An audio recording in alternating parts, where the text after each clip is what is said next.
Pozdravljeni, sem Arso Aleksander in naš gost je Milan Krajnc. Milan Krajnc je, če lahko uporabimo njegove lastne besede, strokovnjak za reševanje problemov, ki so nastali zaradi različnih osebnosti v podjetju. Je mednarodno priznan svetovalec za krizno vodenje, doktoriral je iz psihologije vodenja in dela kot predavatelj, psihoterapevt in krizni menedžer. Je avtor mnogih knjig iz področja vodenja in njegove knjige so prevedene v 11 tujih jezikov. Knjiga, o kateri se danes pogovarjamo, nosi naslov V čevljih staršev in je priročnik za dobre rešitve v družinskih podjetjih. Po branju knjige lahko rečem, da je priročnik za dobre rešitve v družinah, v privatnih podjetjih in seveda navsezadnje tudi v družinskih podjetjih. Medčloveški odnosi so tisti, ki najbolj vplivajo na dinamiko dela v podjetjih in v marsikaterem podjetju je vse drugo urejeno, le to ne. Tudi če nimate družinskega podjetja, če ste poročeni in zaposleni, je ta knjiga lahko tudi za vas. Največji problem v družinskih podjetjih je prepletanje osebnega in poslovnega. Kaj je prvo, kar vam pade na pamet, ko vam kak znanec pove, da bi rad s svojo partnerko začel skupni posel? Da se bosta zelo hitro izgubila, vkolikor si v štartu ne postavita jasnih mej. Se pravi, zakaj pravzaprav želita v posel, zakaj skupaj, in to, da si je treba jasna pravila in ločnice med osebnim in poslovnim življenjem postaviti. Čeprav je to knjiga o družinskih podjetjih, se mi zdi, da se tematika tika vseh, ki so kakorkoli udeleženi v poslovanju privatnih podjetij, kakor tudi slehernega podjetnika, ki je v nekem osebnem razmerju, pa četudi partner ni udeležen v tem poslu. Zakaj ljudje tako težko ločimo posel od osebnega življenja? Zato, ker je to v osnovi eno in isto. V bistvu razlika med podjetjem in družino ali pa partnerskim odnosom je na nek način isto. Gre za izmenjavo odnosov, se pravi daj-dam, neke vrste trgovino, in na drugi strani gre za določena pravila. Seveda v poslovnem svetu so toliko bolj določene in morajo biti jasne meje, medtem ko so v privatnem življenju mogoče malo manj ločene. Ampak v vsakem primeru se moramo zavedati, da nismo ujetniki drugih, vedno v bistvu izhajamo iz sebe in se ne smemo podrejati ali pa sprejemati kompromisov, ker vse to je pravzaprav kratenje osebne svobode. Namreč na tem svetu imamo zelo omejen čas. Ko se rodimo, je vse, kar imamo podarjeno, je pravzaprav čas v tem življenju. In od nas je odvisno, kako ga bomo izkoristili. Tako da s tem, ko gremo z nekom v partnerski odnos, je pravzaprav to največje darilo, ker nekomu posvetimo del svojega življenja. V podjetju oziroma v partnerskem odnosu gre po navadi za izmenjavo čustev oziroma neke interakcije med čustvi in nekimi psihološkimi potrebami. V podjetju bi pa šlo v osnovi za izmenjavo znanja, izkušenj z denarjem. Se pravi, podjetja na nek način kupujejo izkušnje, kvaliteten čas, znanje posameznikov in posameznik pri njih kupuje denar. Se pravi, gre za neko izmenjavo. Teda, v bistvu nič ni narobe, če kdaj pride do materialne zamenjave ali pa kakorkoli, gre vedno za menjavo energije. Pa se pravi, jaz rabim to, vi rabite to. Iz tega se je pravzaprav začelo razvijati podjetništvo, ko so v preteklosti najprej, ko še ni bilo denarja, torej menjevali različne naravne dobrine in glede na aktualen čas mislim, da se bo to ponovno ponovilo. Kaj lahko naredimo, da posel ne poje našo družino in naše življenje? Jasen cilj si moramo postaviti, kaj bi mi osebno pravzaprav radi. Torej, ali gremo v posel zaradi tega, da bomo ugajali družini ali bomo ugajali drugim, ali s čisto nekih svojih, bom rekel, jasnih namenov, kaj bomo pravzaprav razvijali nek svoj potencial ali pa podpirali neke svoje potenciale in se razvijali. In tukaj moramo v bistvu jasne ločnice postaviti, kaj je pomeni privatni svet, kaj je poslovni svet. Se pravi, tudi ko mi v podjetje potem začnemo vključevati družinske člane, govorimo o otrocih, partnerjih, tastov, tašči, kogarkoli, ali pa snahe, zeta, mi vedno moramo postaviti jasna pravila. Se pravi, kaj je od nekoga vloga v podjetju. In na drugi strani, tudi ko nekdo pride v družino, vsaka družina ima neka svoja pravila. In mi, če smo mi prišli, ki se vedno vprašamo, ali lahko ta pravila sprejmemo ali ne. Potem je boljše, da ne gremo v neko zgodbo. Ker gremo se pravi, namerno gremo v neko zgodbo, kjer bomo že prej poraženci. Oziroma bomo ves čas v nekem boju. Podjetje pa ni boj, ampak je v osnovi kjer v bistvu delamo nadgradnjo vsega skupaj, sebe in okolja. Čeprav današnji podjetniki se obnašajo kot bojevniki. Namreč občutek, ko so na vrhu, imajo občutek, da so sami, ne glede na to, da govorimo o družinskih podjetjih. Tisti, ki je direktor v podjetju, ima vedno občutek, da je sam. Ker na njemu je to, da sprejema odločitva in tudi nosi soodgovornost. In potem ima občutek, da se bori proti celemu svetu. In zato je v bistvu v teh družinskih podjetjih pomembno, da je ogromno komunikacije. Ne samo komunikacije, kaj mora kdo narediti, kako je naredil, preverjenost, ampak predvsem, kako se kdo počuti. Družinska podjetja ima na eni strani to prednost, da se več lahko pogovarjajo o čustvih, kaj si kdo želi, kaj čuti, kaj zmore, kaj ne zmore. In na ta način je na nek način, bom rekel, družinsko podjetje tisto, ki dela na poglabljanju odnosov. Se pravi, zelo pomemben je odnos v družini. Ne sme biti tekmovalnosti, ne sme biti, kot temu rečemo po slovensko, favšije, ampak mora biti podpora drug drugega in vsak mora imeti jasno pot. In tako sem rekel, podjetju ne moremo biti 24 ur, ampak moramo postaviti jasne meje, kdaj se delavnik začne in kdaj se delavnik konča. Se pravi, tudi pogovori o podjetju se takrat končajo. V naslednji fazi se začne pogovor o privatnem življenju.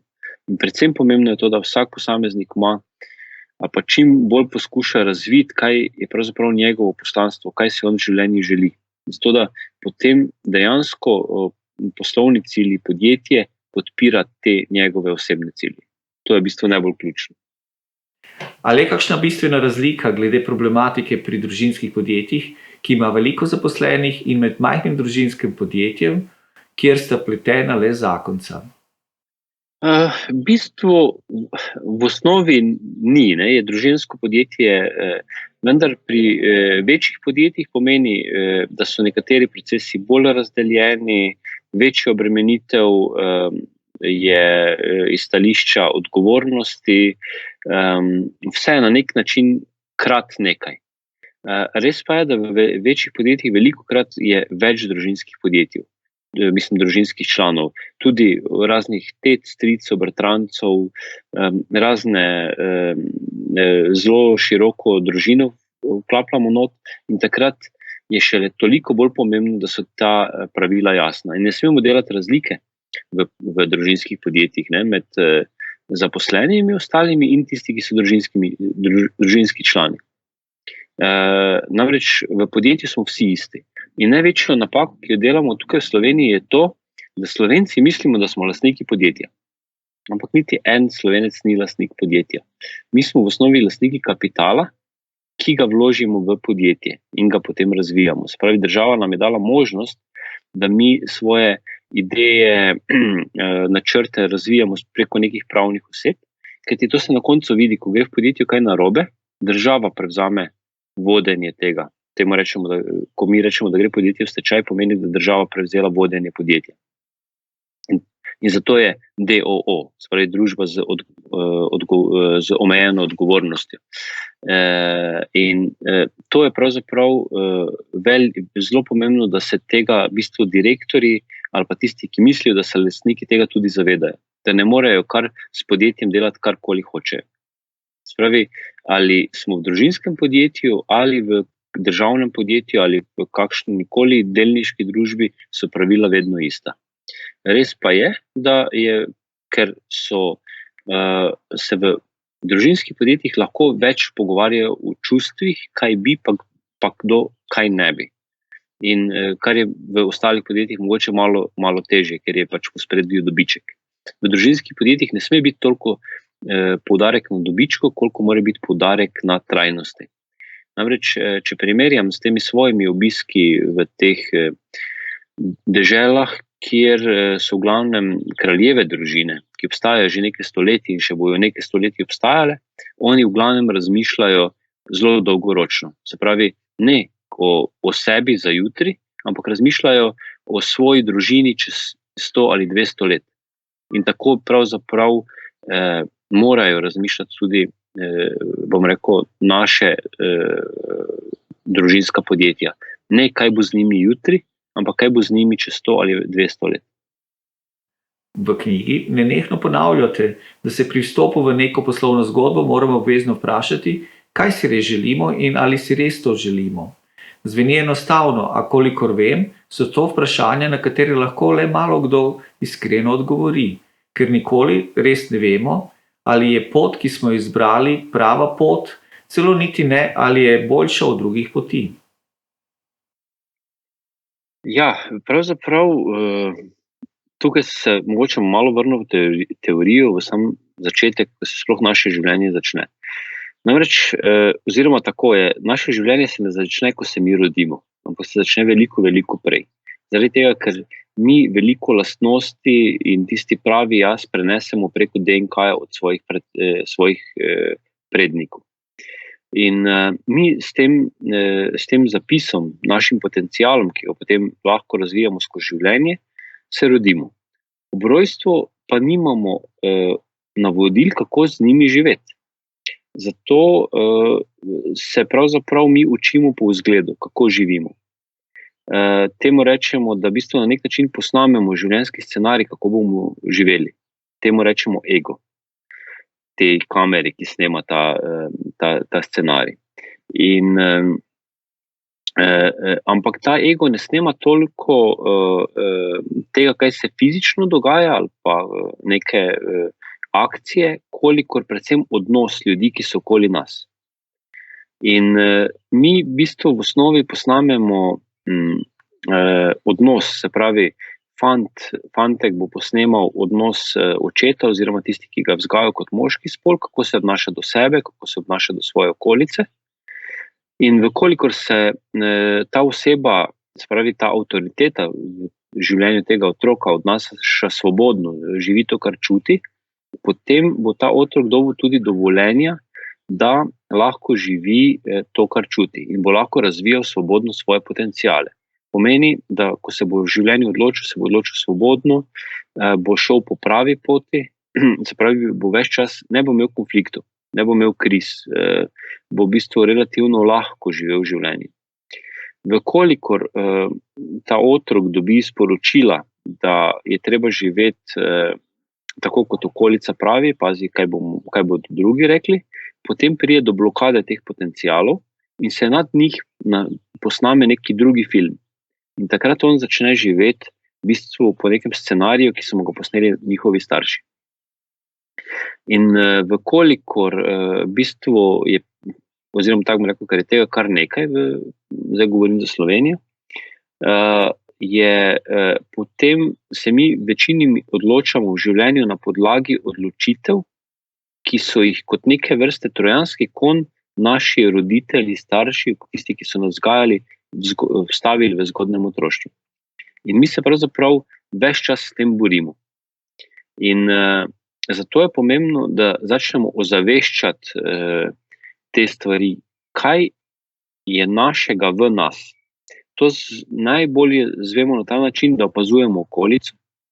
Tisto, kar nam je všeč, pomeni, da je neke vrste naše pozitivno sporočilo, da to pozitivno znašamo, to, kar pa nam ni všeč v okolici, pa kar na nek način kritiziramo, je pa tista naša slabost. In možgani sami po sebi delujejo na ta način, da ko mi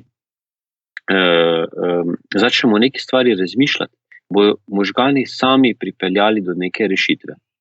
Zato je pa pomembno, da ko mi zaznamo, pa ko se začnemo zavedati, da nekaj ni ok pri nas, da začnemo sami sebe raziskovati. Odkot pravzaprav to prihaja.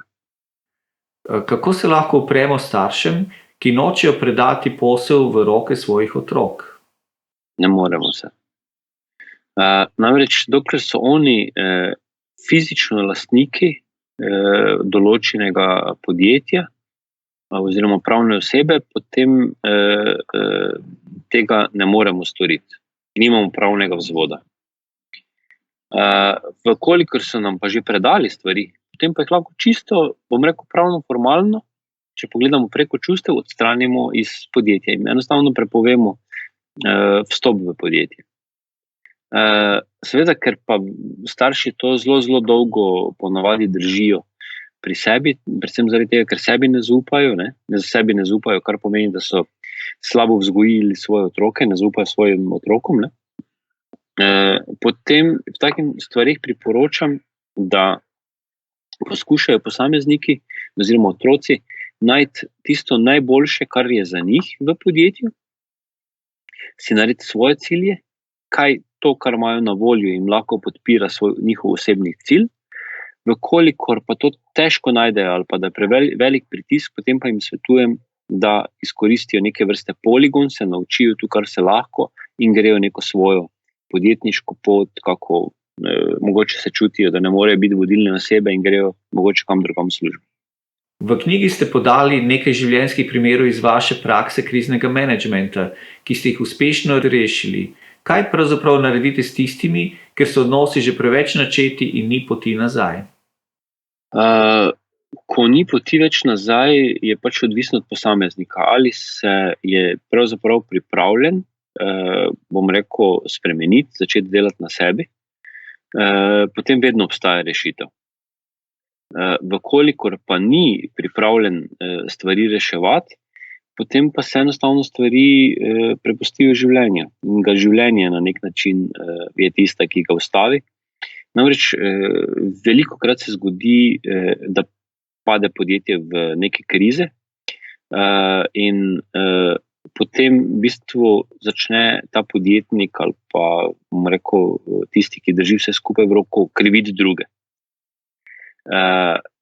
V osnovi je pa kriv sam. Ne glede na to, da če smo zdaj v neki, bom rekel, kolektivni krizi zaradi zdravstvenih, ki bojo kasneje pripeljale do gospodarske krize in tako dalje, smo v vsakem primeru mi odgovorni, kako bomo v tem trenutku stvari zapeljali.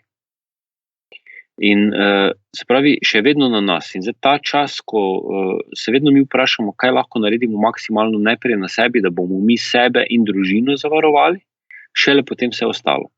Vkoliko ljudje vztrajajo in grejo skozi glavo skozi zid, največkrat se to zgodi, ko smo v kakšni verigi in potem podjetje fizično padajo.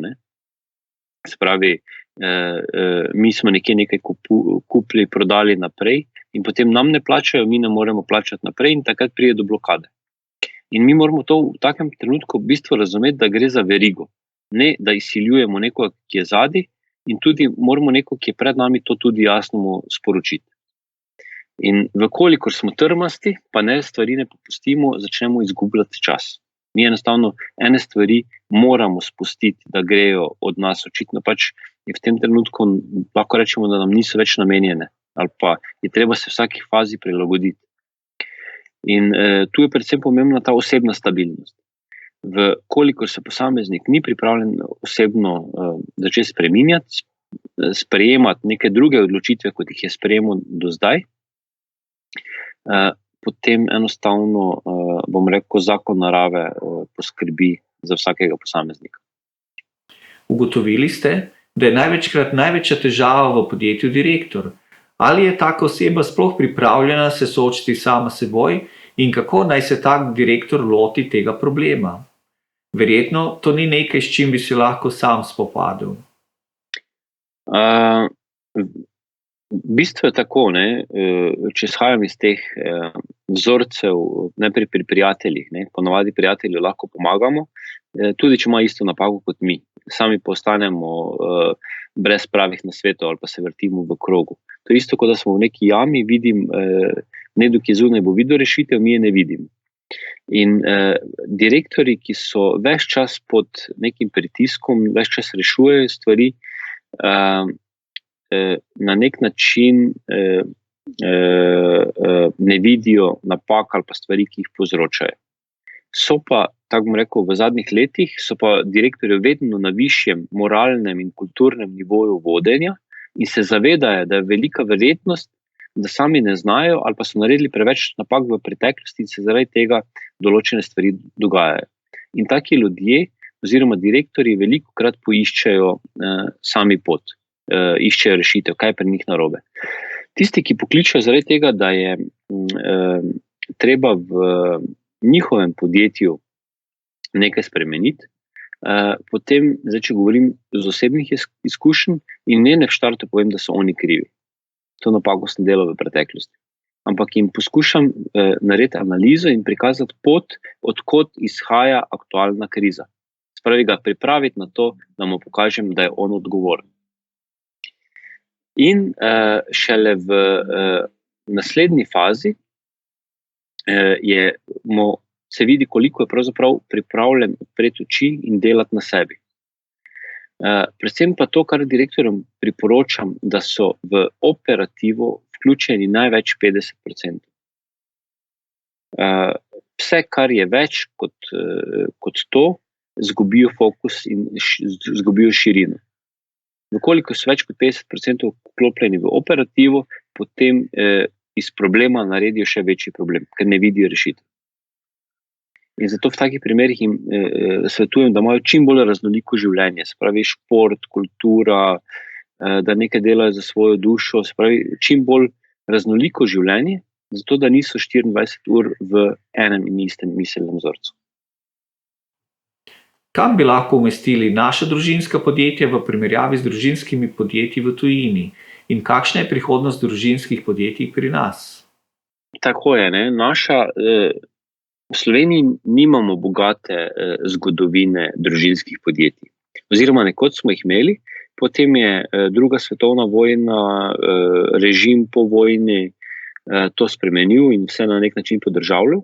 In smo v bistvu z pravimi družinskimi podjetji ponovno začeli šele po razpadu bivše Jugoslavije in začetku Slovenije, se pravi, ko je Slovenija pravzaprav začela samostojno pot, torej zadnjih 30 let. Veliko nekih podjetij je nastalo ali iz velikih kmetij, ali iz, bom rekel, propadlih konglomeratov iz bivše Jugoslavije, kjer je vsak posameznik vzel neko zgodbo in je v bistvu zdaj šele neka druga generacija prevzema te družinska podjetja. Tako da pri nas nimamo neke kulture, medtem ko nemško govoreči trg ima neko tradicijo že skoraj 400 let, spravi, najstarejše podjetje je skoraj 400 let staro v Nemčiji. In zato v bistvu mi moramo na tem nivoju delati veliko, ne. Predvsem mora pa tudi država sama pristopiti k temu. Namreč v Sloveniji je 70% delovno aktivnega prebivalstva zaposlenega v družinskih podjetjih. In mi moramo dobiti status družinskega podjetja. To pomeni, ker namreč tu so čisto drugi principi kot v klasičnem podjetju. Predvsem govorimo, če ne vem, je oče ali pa nekdo, ki je solastnik podjetja, naredil neko napako osebno in ne more zaradi tega njegovo podjetje nositi vso breme in vsi njegovi nasledniki, ne. Govorimo o nekem stečaju ali pa karkoli. To je v bistvu problem, da v Sloveniji v bistvu tudi vse dolgove podeduješ, če hočeš nadaljevati ta biznis. Zato rajši naredijo stečaj, pa nadaljujejo z novim podjetjem in potem se ta sled družinskega podjetja znebi tega, v bistvu se še pravzaprav nismo tega niti dotikali. Čeprav je bilo veliko poskusov in zdaj se mi zdi, da lahko to obstoječo stanje, to krizo na nek način izkoristimo za to, da štartamo z statusom družinskih podjetij. Ker na ta način bomo v Sloveniji dvignili kulturo, da se ne bo govorilo, da smo na nek način, bom rekel, en zahojen kmečki narod, ampak znamo tudi veliko več, ker Slovenci smo zelo globok narod. Imamo to neko kulturo v sebi zelo zakopano, ampak si enostavno ne pustimo, da se dvigne. S takimi ukrepi država pa lahko to omogoča, da da neko svobodo nekim določenim stvarem, ki pa so bile že pred 100 leti zelo aktualne na našem ozemlju. Imate kakšno sporočilo za družinska podjetja, ki se bodo lotile branja vaše knjige? Predvsem to, v bistvu ne gre za klasično knjigo ali pa priročnik, ki govori tehnične stvari, ampak predvsem opisuje ta čustveni moment, se pravi iz osebnega življenja podjetnikov, tudi svojega. Kaj je tisto, kako razmišljati, kako čutiti, ker največkrat delamo to, da posnemamo starejše. In ko posnemamo starejše, pomeni, da posnamemo tudi njihova čustva in pri tem izgubimo svoje čustva. To je tudi eden največjih problemov slovenskih podjetij ali pa podjetnikov, ne čutimo. Tukaj pa hočem dati sporočilo, da se ponovno vrnejo k samemu sebi in da dejansko začnejo početi tisto, kar čutijo, v čem uživajo. Dr. Milan Kranjc, to je bilo vse. Hvala za vaš pogovor. Hvala tudi vam in predvsem družinam želim varno okolje.